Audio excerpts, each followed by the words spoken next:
Gracias. Yo quiero agradecer la invitación al curso, ¿no? Que siempre un curso de estas características es una experiencia también para todos los que venimos aquí. ¿Me oís bien? ¿Se oye bien y tal? Bueno, a ver, fijaros que aquí hemos puesto como título los procesos asistenciales en las personas trasplantadas, el caso del trasplante simultáneo de riñón y páncreas. A ver, yo os quiero hacer un poco un recuerdo de la situación. Es un trabajo que fue mi tesis doctoral, que es un poco antiguo porque la leí ya en 2006. Sí quiero deciros que posiblemente habrá habido cambios en la técnica, en el tratamiento, sobre todo inmunosupresor, que ha habido mejoras, pero en la parte que yo explicaré, que es la experiencia del paciente, no creo que haya habido tantos cambios. ¿Por qué lo digo esto? Pues lo digo porque yo, que me he especializado bastante en investigación cualitativa, continúo investigando personas que hacen el debut de diabetes ahora, y más o menos el impacto de la diabetes, las percepciones, los significados son los mismos ahora, a pesar de que también a lo mejor los tratamientos y los controles de los que eran hace 15 o 20 años. Fijaros que el objetivo general de este trabajo fue conocer el proceso asistencial y el impacto del trasplante simultáneo de riñón y páncreas en la vida del enfermo y de la familia.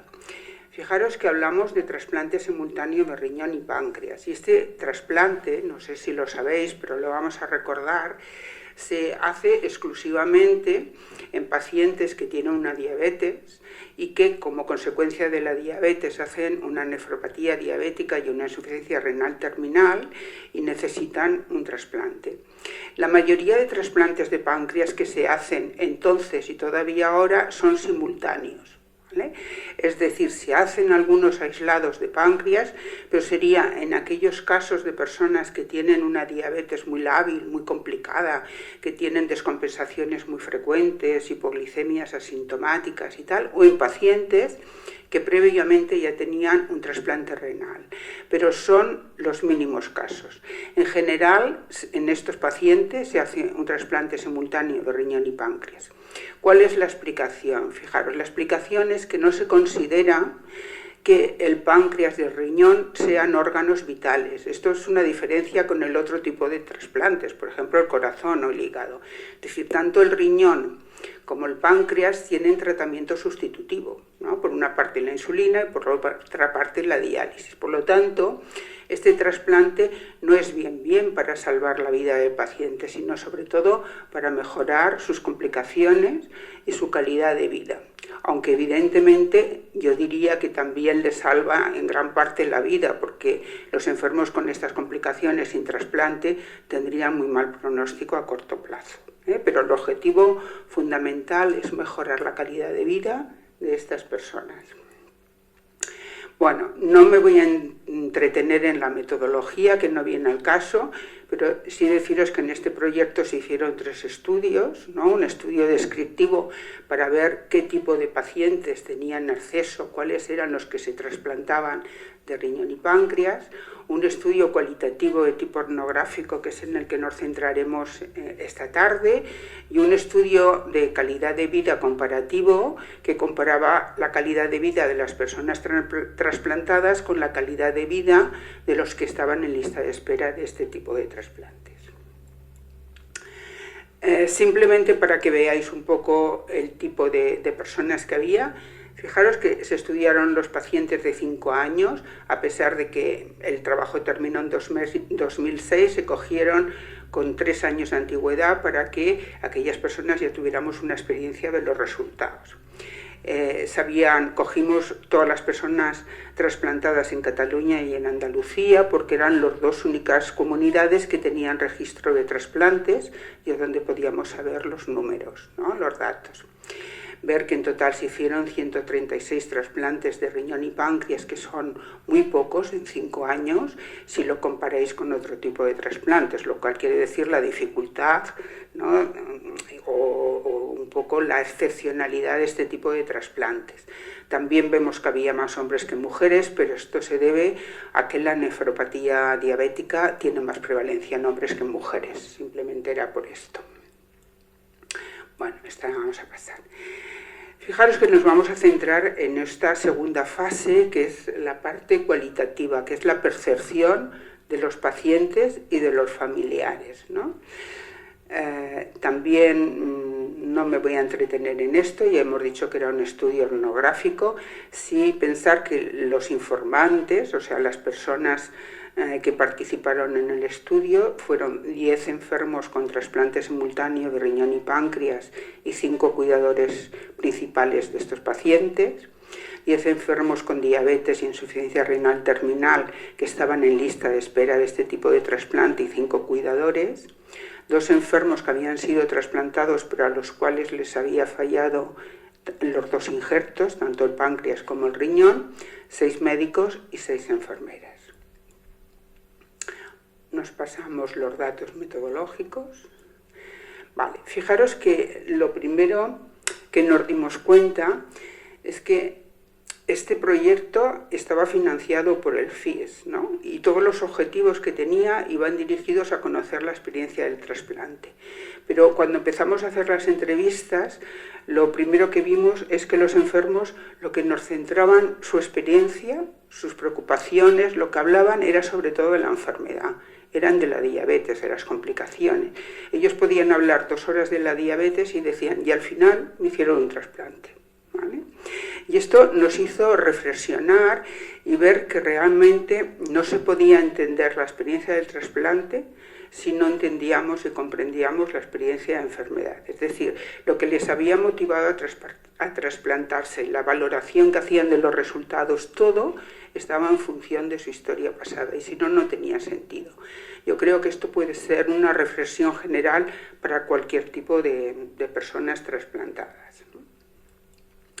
Fijaros que el diagnóstico de diabetes tipo 1 en aquella época, pero ya digo que yo tengo investigaciones recientes y pasa lo mismo, supone mucho impacto emocional, ¿no? De entrada genera mucha incredulidad porque la mayor parte de estas personas hicieron el debut de la diabetes en la infancia, ¿no? Y las enfermedades crónicas se asocian con personas mayores. Que un niño de 5 años o de 7 o de 11 tenga una enfermedad crónica, ni el niño ni la familia lo entienden con facilidad, ¿no?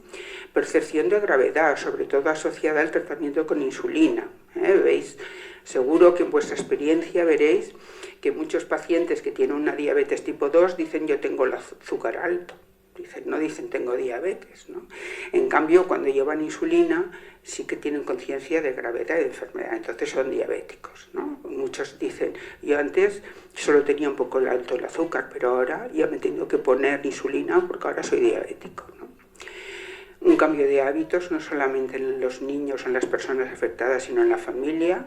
Un proceso de duelo que no es solo uno, sino que son muchos procesos de duelos inacabados. Es decir, cuando pierdes la salud, haces un proceso de duelo.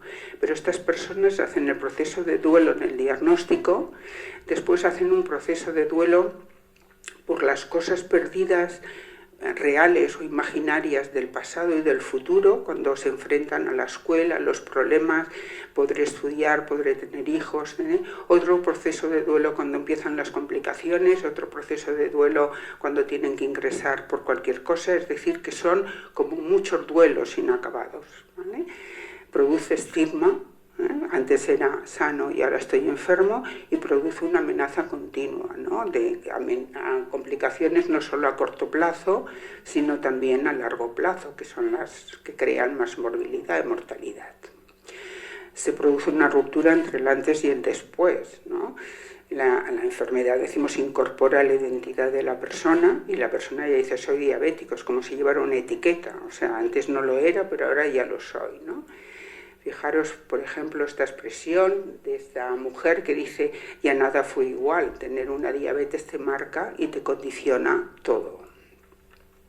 Bueno, la diabetes, como cualquier enfermedad crónica, pero más en estas personas que son jóvenes, cuestiona los valores de normalidad, de utilidad o de productividad vigentes. Si pensamos cuál es el estereotipo de persona sana, vemos que este estereotipo es una persona joven, delgada, guapa, que hace deporte, que es productiva. Por lo tanto, cuando tienes una enfermedad y puedes tener complicaciones, esto aumenta el sentimiento del estigma. Fijaros que una enfermera de las que entrevistamos nos decía: los jóvenes tienen miedo a decir que son diabéticos a una pareja sexual no estable, es decir, este miedo a confesar la enfermedad, ¿no? Tanto los enfermos como los familiares, y sobre todo estos que han tenido graves complicaciones, pues representan la diabetes como una enfermedad destructiva, traicionera, difícil de controlar y con la que es muy difícil convivir, ¿no? Aquí tenéis una frase de esta mujer que dice: la diabetes es muy traicionera, es la que menos dolor te da hasta que te aparece todo de golpe. Vale, fijaros que aquí nos encontramos con personas que intentaban cumplir más o menos el tratamiento, pero nos encontramos con personas muy jóvenes que se sentían más amenazadas por el tratamiento y el control que por la enfermedad. Una persona adolescente que se tiene que pinchar 4 o 5 veces el dedo y 4 o 5 veces que tiene que controlar la alimentación y el ejercicio, pues a veces tenían estas reacciones, ¿no? De que cuando se sienten amenazados o su libertad amenazada pueden llegar a comprometer pues su relación con la vida. Esta, que era una chica trasplantada, nos decía: tenía libros de diabetes y me los sabía enteros, sabía el peligro, pero me daba igual, porque yo prefería vivir 5 años bien que 20 mal. Vale, fijaros que cuando las complicaciones aparecen en la diabetes, generalmente sabéis que la diabetes es una enfermedad sistémica y las complicaciones son multiorgánicas, no aparece una. Si aparece una microangiopatía diabética, afectará al riñón y a la vista, ¿no? Y también la neuropatía. Si aparece una macroangiopatía, afectará a los grandes vasos. O sea, son muchas manifestaciones a la vez, ¿no? Aquí también tenéis una expresión de una persona que dice: empecé a ver mal, que te duele el estómago, otro día te duele la cabeza, después el estómago te empieza a fallar, me dijeron que tenía una retinopatía y una neuropatía, después el riñón. Es decir, es todo en muy poco tiempo, ¿no? Con lo cual podemos hacernos idea de lo que representa. Otro aspecto que esto nos afecta mucho, y sobre todo a las enfermeras que tenemos que tener mucho cuidado, es que siempre relacionamos el buen control de la glicemia con la falta de complicaciones, y esto es verdad porque hay evidencia científica, pero también hay enfermos que están mal controlados y hacen pocas complicaciones, y otros que están bien controlados y hacen muchas complicaciones. Por lo tanto, un problema que tienen estos enfermos es que ellos se sienten culpables, pero además culpabilizados, y esto es algo que tenemos que trabajar, ¿no? Como dice Acuña, la cultura de la culpa, ¿no?, que asocia la enfermedad como un castigo divino, se tiende a sustituir por la cultura de la vergüenza. Es decir, estás así porque no te has cuidado, porque no has tenido, te has abandonado, has hecho lo que has querido, ¿no? Y fijaros que este sentimiento no solo lo tiene el paciente, sino también los cuidadores, porque los cuidadores en general son las madres. Casi todas son mujeres, cuidan a un familiar de primer grado y se sienten también culpables de la mala evolución de la enfermedad. Bueno, aquí tenéis una frase, ¿no?, de un chico, de un señor que decía: los sanitarios hablan mucho, se protegen entre ellos y hacen una vivisecación de lo que es la enfermedad, el riñón, la diabetes, el ojo, me culpan a mí de todo lo que tengo. ¿Vale? Pues esto es una realidad más o menos visible, pero sí percibida por los propios pacientes. Hemos comentado. Bueno, el inicio de la diálisis, si os podéis imaginar, son enfermos que ya no solo dependen de la insulina, sino también de una máquina que no pueden controlar, con lo cual ya se les suma una situación muy difícil. Fijaros que estas complicaciones se acompañan de impotencia sexual o falta de deseo sexual y por tanto de la imposibilidad de tener hijos. Y sobre todo en los hombres que tienen problemas más visibles de eyaculación y de erección, pues se compromete la masculinidad y esto hace sufrir mucho a personas que tienen 20 años o que tienen 25 o 30 años. Aumenta el estigma cuando aparecen las complicaciones porque se hacen más visible y los enfermos tienden a refugiarse en su entorno familiar más próximo. Fijaros esta frase que dice, pues tenía muchos amigos y a raíz de la enfermedad, de hecho, yo pedí la baja y luego, pues a nivel de amigos, pues lo mismo. Empezaron a salir, me llamaban, no contestaba, no salía y ya llegó el momento en que los amigos dejaron de llamar, ¿no? Fijaros que está así muy brevemente, pero es la situación previa al trasplante. Otra cosa que nos encontramos, que esto es muy curioso y posiblemente pasa en este tipo de personas porque son muy jóvenes, no os he dicho porque me la he pasado, que la edad media de estas personas trasplantadas era de 37 años y tenían una evolución de la enfermedad, una evolución media de 27 años, pues nos encontramos con que los familiares, sobre todo los más mayores, ponen toda su esperanza en la religión. Es aquello de hacer misas, de hacer promesas, de rezar, ¿no? Para que se solucione una situación que es muy complicada. Pero en cambio nos encontramos, y prácticamente era general, que las personas jóvenes, los afectadas, los enfermos, tienen un rechazo y una rebeldía muy grande a la religión. Entonces ellos han puesto toda su confianza en la ciencia, es decir, han sustituido las creencias en un más allá de la religión clásica a la ciencia, ¿no? Ellos lo que confían es en el trasplante y en la ciencia que les va a solucionar todo. Fijaros, por ejemplo, esta frase que es un poco larga, pero creo que vale la pena leerla, que dice, yo he pasado mucho. Cuando la has pasado tan mal y has perdido toda tu juventud aquí en el hospital, es normal que dejes de creer. Lo primero que te preguntas, con 15 años, ¿por qué estás aquí? ¿Qué has hecho para merecer esta vida? Dice, ahora tengo 27 y mira lo que me queda por delante. Sí que voy a estar enfermo toda la puta vida. Dice, eso no me lo quita nadie. Un trasplante, yendo bien las cosas, puede durar 10-12 años. Pero cuando te pilla tan joven, si llego a la jubilación, al menos me tendrán que trasplantar 3 veces. Por eso no creo, no quiero saber nada de Dios. Esto era una manifestación muy general que creo que sí esto lo podemos extrapolar a estas personas tan jóvenes y en esta situación, ¿no? A todo tipo de trasplantes. Bien, cuando les ofrecen la posibilidad, ¿no?, de hacer un trasplante simultáneo de riñón y páncreas, pensar que son personas que muy seleccionadas, porque no tienen que tener grandes complicaciones cardiovasculares. En aquel momento que se hizo el trabajo, la edad era entre 18 y 50 años, aunque se podía ser en algunos casos excepcionalmente más flexible, pero había unos requisitos muy rígidos para las personas que podían acceder a un trasplante. Fijaros que es la solución idealizada, es decir, salir de esta situación, la hemodiálisis, la ceguera, la neuropatía, la impotencia, la insulina, las hipoglicemias, solamente será posible a través de este trasplante. Pero evidentemente cuando te ofrecen esta posibilidad tienes muchas esperanzas, pero también mucho miedo, y tenemos que ser realistas, ¿no? Hay que hablarlo, ¿no? Por ejemplo, una cosa que vimos es que en general tenían más miedo los familiares que incluso el propio paciente, que estaba tan mal y se la quería jugar. Pero la familia, esta madre decía, sé que él tiene miedo, pero quiere hacerse el trasplante. Lo entiendo, porque si va bien, pero yo no sé, no quiero que mi hijo se muera. Por lo tanto, también hay que dar mucho apoyo a este tipo de personas. La incorporación en la lista de espera es una fuente de esperanza, pero también de ansiedad, ¿no? Aquí dice, siempre estás con el oído al teléfono. Cuando suena el teléfono, y sobre todo si suena de noche, porque a todos los llaman de noche. Dice, hay noches que me despierto y no sé si han llamado y le pregunto a mi mujer, ¿ha sonado el teléfono?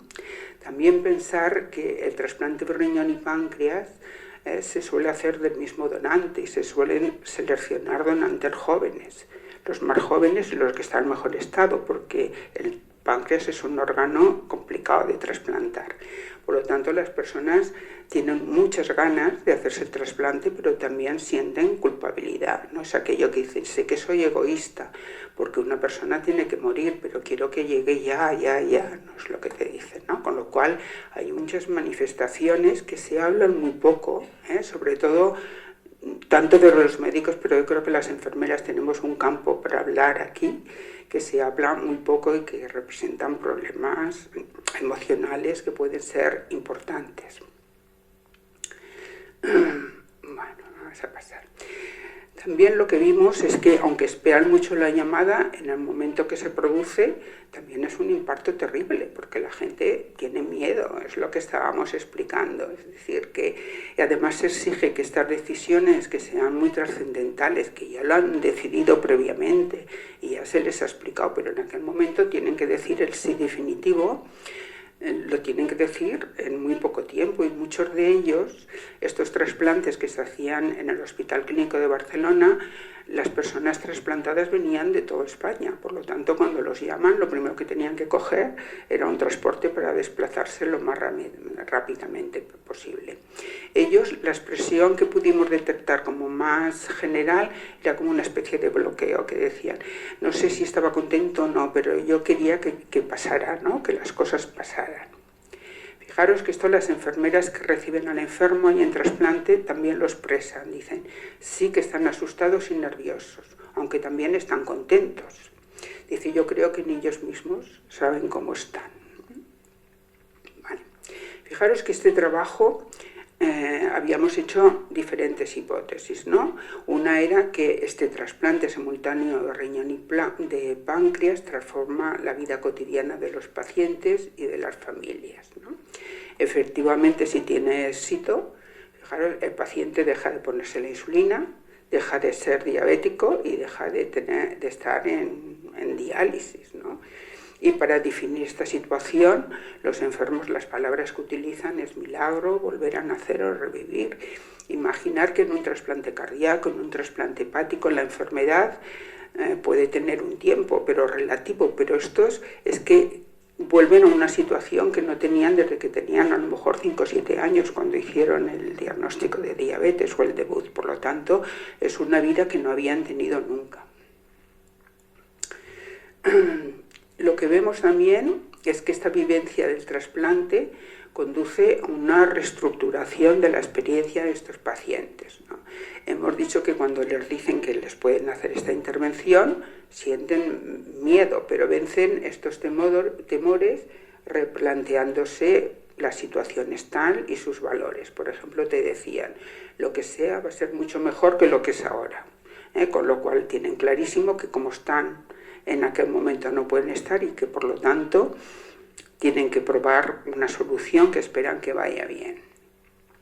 Pero después de la intervención lo que vemos es que esto sí que ha pasado, yo he leído en la bibliografía con otro tipo de trasplantes, es que las personas se vuelven como muy resilientes, que han tenido muchos problemas, han tenido una amenaza de muerte, han tenido muchas complicaciones, pero después del trasplante lo que ves es que cambian los valores, ¿no? Por ejemplo, era muy típico esta frase que tenéis aquí, que la decían mucho, que decía, ya no piensas en que quieres comprar esto o lo otro. Para mí lo más importante es el bienestar de la familia y aprovechar cada uno de los minutos, vivirlos, ¿no? Esta expresión de decir, antes los días eran iguales, la diálisis, la cama, la casa, ahora quiero ser consciente de que vivo cada uno de los minutos que vivo, los quiero vivir con intensidad. Sin embargo, también tenemos que pensar que el trasplante no es sinónimo de curación. El trasplante mejora esta calidad de vida, dejas de ponerte insulina, dejas de estar en diálisis, pero los enfermos reconocen que tienen limitaciones porque las complicaciones de la diabetes que tenían antes, algunas mejoran un poco, no avanzan, pero si eran ciegos continúan estando ciegos, ¿no? Y por lo tanto esto no cura o no desaparece. Tienen molestias, muchas veces molestias quirúrgicas, que les duele, que no se pueden agachar, que se cansan, tienen alguna molestia. Y además saben que realizan un tratamiento que no está exento de complicaciones. Cuando ellos les preguntas por el tratamiento, dicen sí, sabemos que son tratamientos fuertes, lo definen como fuertes, ¿no? Pero entre aquello y esto, yo el tratamiento, ¿no? Porque perder los órganos es lo último que me planteo. Fijaros que hemos dicho una cosa muy importante, es que a pesar de todas estas limitaciones, un cambio trascendental es que antes eran enfermos y después del trasplante no se consideran enfermos, a pesar de las limitaciones, a pesar de las molestias. Pero yo antes era enfermo y ahora soy otra persona, tengo molestias, pero la enfermedad no atañe a toda mi persona, no atañe a mi identidad, sino que me duele la barriga, tomo un medicamento que me hace sudar o que me sale vello por problemas, pero no soy enfermo. Es un cambio importante. Fijaros que una cosa que encontramos importante es que en el caso de la familia este cambio no es tan notorio, ¿no? Sino que la mayoría de cuidadores principales, que hemos dicho que fundamentalmente eran mujeres y en la mayoría de los casos eran madres, mantienen la misma sintomatología que antes, incluso peor. Fijaros, por ejemplo, esta madre que dice, él está mejor y yo estoy contenta de verlo así, pero yo estoy cada vez peor porque me duele la espalda. Yo siempre tengo mucho calor y a veces hago mala digestión. Ya le he dicho que a veces estoy nerviosa y como no duermo bien, me siento cansada y deprimida. Es decir, aquella angustia que han tenido, pues la continúan teniendo, posiblemente porque tienen mucho miedo de que se pueden perder los injertos y puedas volver a la situación anterior. La segunda hipótesis es que estos pacientes, también estas hipótesis las formulamos después de revisar la bibliografía, evidentemente, ¿no? Pero decíamos que estos pacientes, a pesar de esta mejora importante, pueden tener problemas de ansiedad y de identidad, que pueden alterar su salud mental y que estos problemas son poco reconocidos por los profesionales sanitarios, ¿vale? Lo que encontramos en las entrevistas y en la observación es que muchos de estos pacientes tienen lo que llamamos la culpabilidad del superviviente, es decir, saber que han sido seleccionados entre muchos que están igual que ellos, pero a ellos han podido hacerlo y a otros no. También conocen casos de personas que los conocían porque son del mismo hospital, que los trasplantaron y que fueron mal y por lo tanto se sienten que están contentos, pero en cierta manera como unos privilegios que les hacen sufrir por los demás. Tienen mucho miedo a perder los injertos, ¿no? O sea, ahora estoy bien, pero ¿qué pasará, no? Tienen ideas obsesivas sobre el donante y la familia del donante, pensar que reciben unos órganos que lo consideran como un don exquisito, algo excepcional, y que a ellos les gustaría agradecerlo aunque fuera simbólicamente, pero no pueden porque no los conocen, ¿no? Y algunos tienen problemas para reconstruir su identidad. Esta frase que tenéis aquí expresa un poco la ansiedad, que dice, estoy nerviosa porque tengo miedo de que el trasplante puede ir mal. En esto pienso bastante y me angustio mucho, ¿no? Otra persona que nos decía, yo recuerdo que estaba muy triste cuando me desperté del trasplante y he hablado con otros que también se sienten lo mismo. Dice, eso es porque tienes mucho miedo a perderlo y piensas, he pasado por todo esto y lo voy a perder. Hasta que pasan bastantes días o bastantes meses, estamos tristes las personas trasplantadas porque piensas, toda esta paliza y para nada si lo voy a perder. Fijaros que todo esto que dicen, normalmente cuando yo les decía, pero esto se lo dices a tu médico o lo dices a la enfermera, me dicen, no, porque ellos me preguntan cómo estoy y yo de la glicemia estoy perfecta. O sea, la glicemia ahora como dulces y todo lo tengo bien. Pero estas cosas no las digo, ¿no?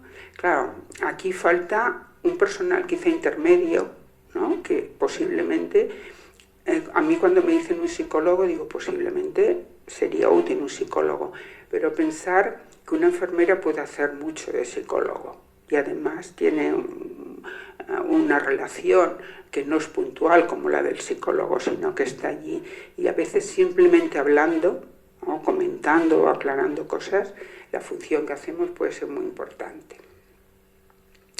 Fijaros que yo diría que me encontré 3 tipos de pacientes, ¿no? Eran unos que asumían que ahora el órgano era suyo, o sea, que ellos estaban contentos y agradecían la donación, pero era una persona que murió y que ahora los órganos son suyos y que esto es lo que tendríamos que hacer todas las personas, donar los órganos. Otros que tienen una posición intermedia, que los órganos son suyos, pero también son del donante, ¿vale? Y unos pocos que consideraban que los órganos eran del donante.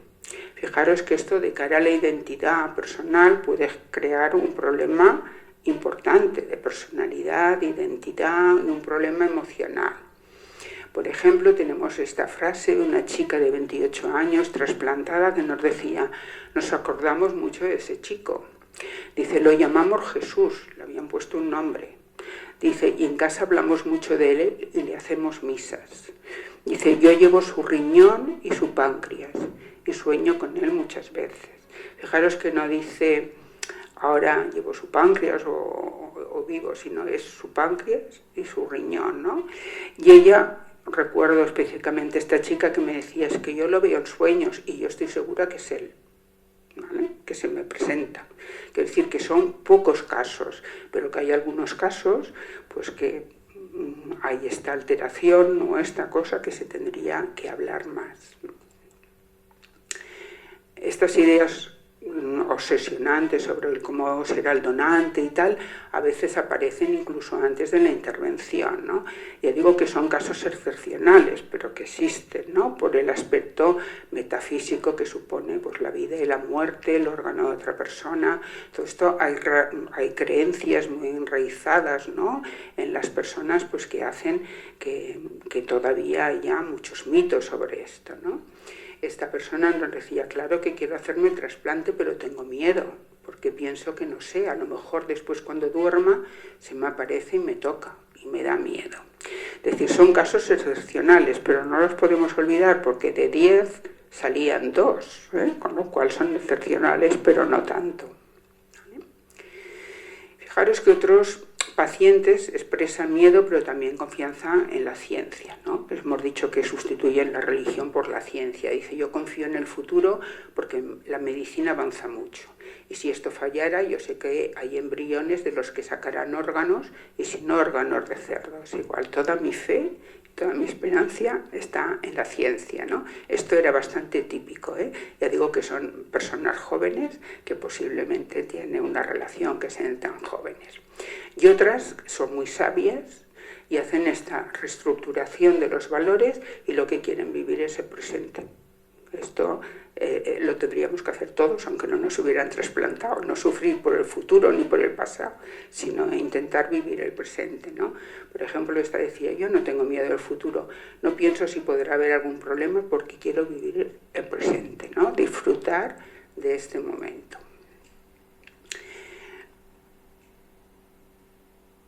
También, ya lo he dicho antes, las cuidadoras principales tienen mucha menos esperanza en el futuro. Que ellos piensan, si fallan los injertos, volvemos a la situación anterior. Ellos no se plantean ni los órganos de cerdo ni la ciencia, sino que es el miedo a volver a la situación anterior. Otra hipótesis que nos planteábamos es que los cuidados informales tienen un efecto muy importante, ¿no? En la atención a estos pacientes y también los grupos de autoayuda. Lo que vimos, que evidentemente el cuidado al enfermo con diabetes se convierte en el eje principal de la vida de la cuidadora principal y cuando progresan las complicaciones se transforma en su forma de vida. Fijaros, nos habíamos encontrado casos entre estos 10 de personas que cuando empezaron las complicaciones y estaban casadas, volvieron a vivir en el domicilio de la madre y continuaba siendo la cuidadora principal la madre. Sí que es verdad que cuando la paciente era la mujer, el cuidado de la madre era fundamental. Cuando el paciente era el hombre, se lo repartían entre la esposa y la mujer, había diferencia, ¿no? Pero la madre continuaba ejerciendo este papel cuidador y esta experiencia desde toda la vida. Bueno, como en todas las cuidadoras principales, esto ya lo sabréis, pero esta forma de cuidar, fijaros, madres que nos decían, yo duermo en la misma habitación que ella, hemos puesto una habitación de 2 camas, ¿no? Que ella o que él, que el enfermo, y me pongo el despertador cada 2 horas y aún así no puedo dormir, me despierto 3 veces en estas 2 horas para tocarlo y ver si está sudado, si tiene una hipoglicemia asintomática que no se da cuenta. Dice, a veces la tengo que cambiar de pijama o de camisón 3 veces y ella no se da cuenta, ¿no? Porque el tipo de hipoglicemia, cuando hay una neuropatía, se pierde la sensibilidad y tampoco hay síntomas de la hipoglicemia y pueden caer en coma, incluso morirse por una hipoglicemia si no las vigilas. En cambio, el papel de las asociaciones o grupos de autoayuda, nosotros no vimos que tuvieran ningún impacto ni que tuvieran ninguna importancia. También es verdad que son enfermos con unas condiciones muy deficientes y que son poco promiscuos o poco afines a participar en grupos de autoayuda porque sus condiciones son muy limitadas. Otras hipótesis eran que los problemas sentidos por los profesionales sanitarios pueden ser diferentes de los sentidos por los usuarios, ¿no? Lo que vimos en todo el proceso, tanto de la diabetes como el trasplante, es que los profesionales y los pacientes y los familiares tienen unos objetivos comunes, que son la salud, pero que los usuarios, tanto los pacientes como los familiares, además de los objetivos de salud, tienen otros de orden psicológico, de orden social, de orden cultural, que están muy poco contemplados por el equipo sanitario, ¿no? Que quedan lejos y que esto se debería tener en cuenta, ¿no? Se observa como una actitud racional, ¿no? Objetiva del profesional, que busca todos los parámetros clínicos, que lo mide a nivel de signos, de datos objetivos, mientras que los enfermos, para ellos encontrarse bien no es tener bien el colesterol o tener bien la glicemia o tener bien, sino es la percepción de encontrarse bien de una manera muchísimo más global, no solo los datos clínicos. Otra cosa que vimos es que el enfermo trasplantado de riñón y páncreas, yo no quiero generalizarlo a todos porque esto posiblemente no es verdad, pero este tipo de paciente cuando ha sido trasplantado y ha tenido éxito no exige. O sea, antes era muy crítico con el equipo de salud, con el sistema sanitario, tendían a dar la culpa de sus complicaciones pues al mal control, al médico que no los había llevado bien, al sistema sanitario. En cambio, una vez trasplantados, cuando el injerto ha ido bien, los injertos han ido bien, están tan agradecidos que una forma de reciprocidad con el sistema sanitario es no exigir, ¿no? Esta persona te decía, yo vengo aquí tantas veces como me dicen y si me tengo que esperar 2 horas como si tengo que esperar 4. Es decir, es una manera de agradecerlo. Pero fijaros que de alguna manera ellos lo que tienen es como un médico referencia, que en este caso era el médico que les preparaba para el trasplante, que después seguía el tratamiento del trasplante, ¿no? Una cosa que nos llamó la atención es que la persona cirujano no existe, o sea, no la nombran, ¿no? Yo cuando les preguntaba, ¿y el cirujano? Es que el cirujano, no sé cómo se llamaban, es que como van todos tapados y yo estaba muy nervioso, no lo sé. Quiero decir, ellos reconocen la pericia, pero parece extraño, ¿no?, que una persona que haya conseguido hacer estos implantes sea tan poco reconocido y reconocido además, ¿no? En cambio, la persona que hace el seguimiento es la persona de referencia, la persona admirada. Yo soy enfermera y tengo que decir que me supo mal que las enfermeras tampoco salíamos reflejadas, ¿no? Quiero decir que ellos hablaban del médico, posiblemente porque lo ven un hecho muy extraordinario y lo asocian más con la ciencia médica, pero las enfermeras o a veces nos criticaban o no salíamos en la conversación. Si salían mucho, las enfermeras que eran educadores en diabetes y las enfermeras que estaban en hemodiálisis, que había un contacto directo, pero no las enfermeras de trasplante. Bueno, ya os he dicho que los enfermos que están en diálisis o incluso los trasplantados antes del trasplante sí que son muy críticos con el equipo sanitario. Fijaros que una cosa que ves es que los enfermos, tanto los trasplantados como los otros, lo que valoran en el médico y en las enfermeras, aparte del carácter científico, del valor científico, es la comprensión, la complicidad. Esto se valora mucho, ¿no? Fijaros que os voy a poner 2 frases. Esta que dice: me acuerdo muchísimo de las enfermeras de hemodiálisis. Esta mujer ya estaba trasplantada. Dice: cuando pienso en ellas me emociono. Dice: eran como mis hermanas. No solo eran buenas profesionales, sino que cuidaban mucho los aspectos humanos. Y otra persona dice: cuando pasaba el médico me preguntaba: ¿cómo estás? Dice: claro que los médicos tienen mucho trabajo. Decían, pasaba rápido y me decía: ¿cómo estás? Dice: pero las enfermeras me preguntaban: ¿cómo te encuentras? Y cómo se encuentra tu marido. ¿Veis la diferencia o no? Parece muy semántico, pero ¿cómo estás? Quiere decir cómo está la glicemia, cómo está el peso, cómo estás. En cambio, cómo te encuentras va dirigido a la persona, ¿no? Al bienestar completo de las personas. Y los enfermos eran capaces de matizar, ¿no? Y de interpretar estos matices. Bueno, os hemos dicho que hicimos un estudio de calidad de vida, que simplemente lo que os voy a mostrar son los resultados, ¿no?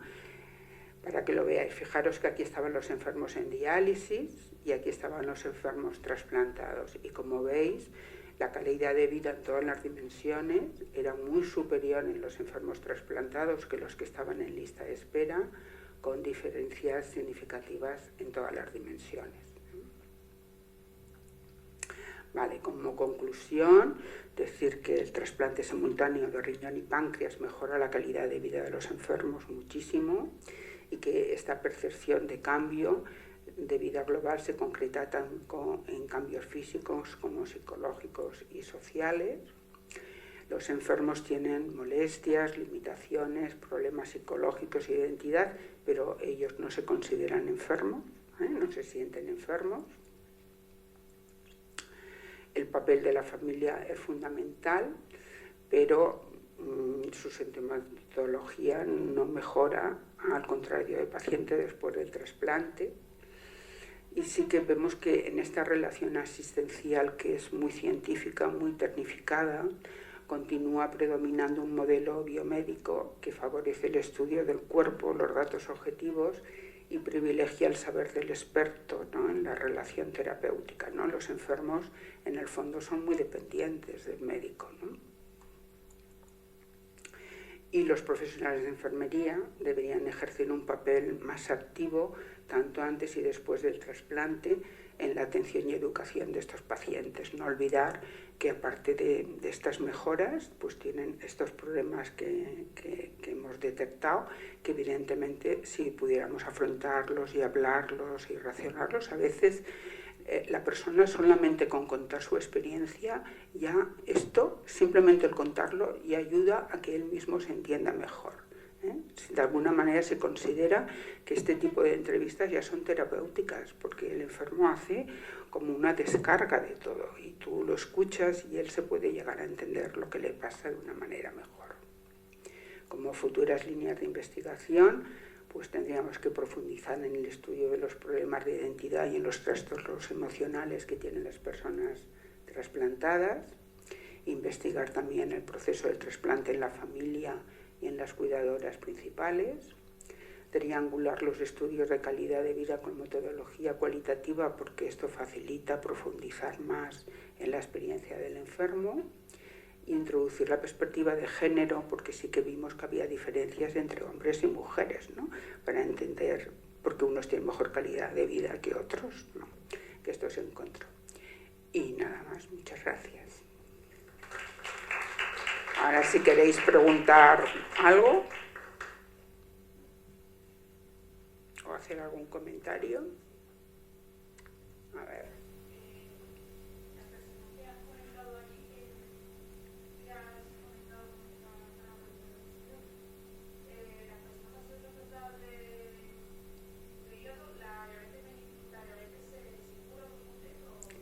A ver, de hígado era... No, el trasplante era de riñón y páncreas, ¿vale? Era un trasplante simultáneo. Evidentemente, la diabetes se cura. Si te ponen un páncreas que segrega insulina, sus células betas segregan insulina, de alguna manera recuperas la normoglicemia, ¿no? Mientras el injerto funciona bien, ¿no? Fijaros que yo conocí, porque trabajo, a ver, yo he estado vinculada más a este proyecto por mi experiencia con enfermos con diabetes que con enfermos por trasplante, porque toda mi vida llevo trabajando con personas con diabetes. Yo conocí el primer trasplante que se hizo de páncreas en España, que era un enfermo de la unidad de diabetes de allí del clínico, y era un señor que había hecho el debut de la diabetes cuando tenía 5 o 6 años, ¿no? Y toda su vida no había conocido otra cosa pues que la insulina, ¿no? Y cuando lo trasplantaron, había una prueba de fuego que ahora ya no la hacen, ¿no? Que era cuando podía comer al segundo día y tal, llevarle un pastel de chocolate lleno de nata y tal. Esto es lo que hacían, y luego mirarle la glicemia. Claro, él contaba... no es de este estudio, ¿no? Es previo, una experiencia previa, ¿no? Pero él me decía: Pilar, yo cuando me vi aquel pastel que no había comido nunca, porque ahora en la diabetes hay nuevos tratamientos y las dietas son muy restrictivas, pero hace 30 años no les dejaban comer nada de azúcar, ¿no? Dice: a mí me trajeron un pastel enorme, ¿no? Lleno de nata y de esto, y luego me hicieron la glicemia y estaba normal, no había subido. Dice: claro, eso ya te puedes imaginar. ¿Vale? Más preguntas.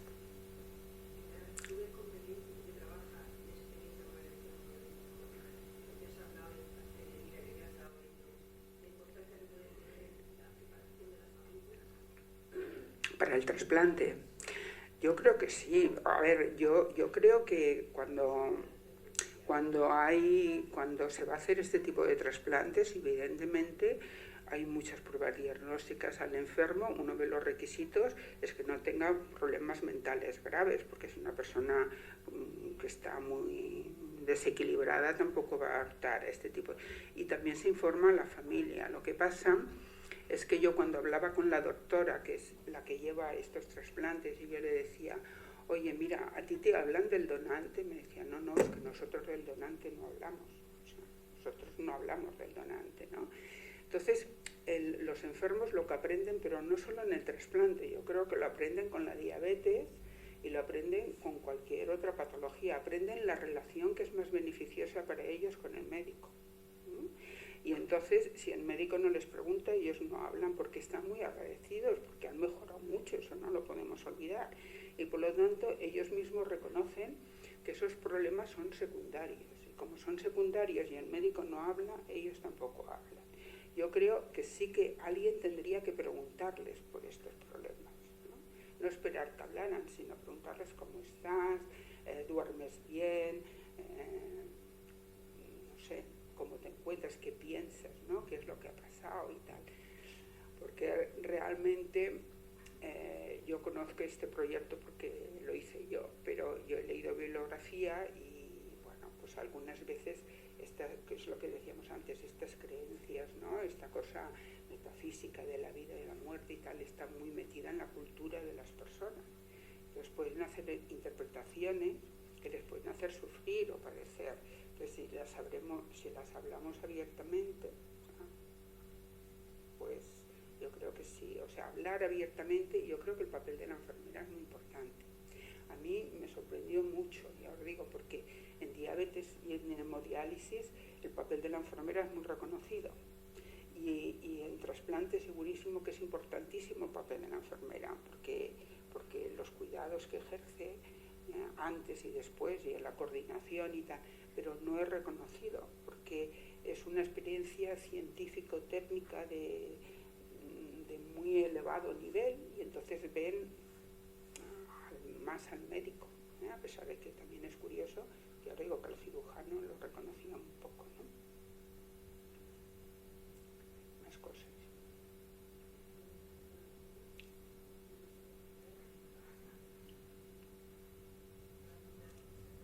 A vosotros.